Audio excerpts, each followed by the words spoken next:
నాకు ఒక చిన్న విషయం అర్థం కావట్లేదండి.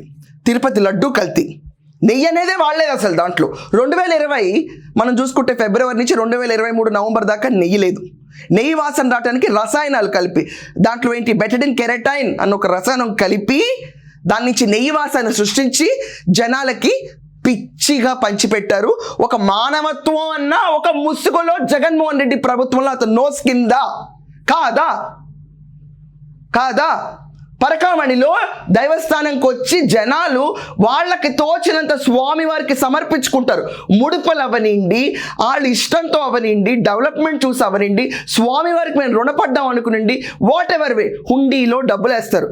దాన్ని దొంగతనం చేసిన ఒక రవికుమార్ లాంటి కూర్చుని భక్తుడి కింద కన్వర్ట్ చేస్తారా?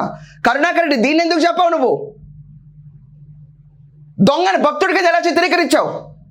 అసలు ఎఫ్ఐఆర్ అయిన కేసుని నీకు ఎవరి చేతులు తడవలేదు ఇక్కడ అని చెప్పి ధైర్యంగా నువ్వు ఉండుంటే కనుక దీన్ని రాజీ ఎందుకు చేస్తారు? ఎవరైనా దొంగలు రాజీ చేస్తారా? ఇదా మీ దగుల్ బాజీ సిస్టంలో నడిచిన? ఐఎమ్ సారీ టు సే అండి, సారీ టు సే, ఒక దగుల్ బాజీ సిస్టమ్ లాగా నడిపారండి మొత్తం. చూసే ప్రతి ఒక్కళ్ళకి, కామన్ పీపుల్ అందరికీ ఓహో ఇలా రాజీలు చేసుకుంటూ పోవచ్చు అనమాట. దొంగ భక్తుడు అయిపోతాడు. భగవంతుడి పైన విశ్వాసంతో వేసిన డబ్బులు కొట్టేసిన దానికి నువ్వెవడివి, మీ ప్రభుత్వం ఎవరు, ఆ టీటీడీలో చైర్మన్ ఎవడు రాజీ చేయడానికి?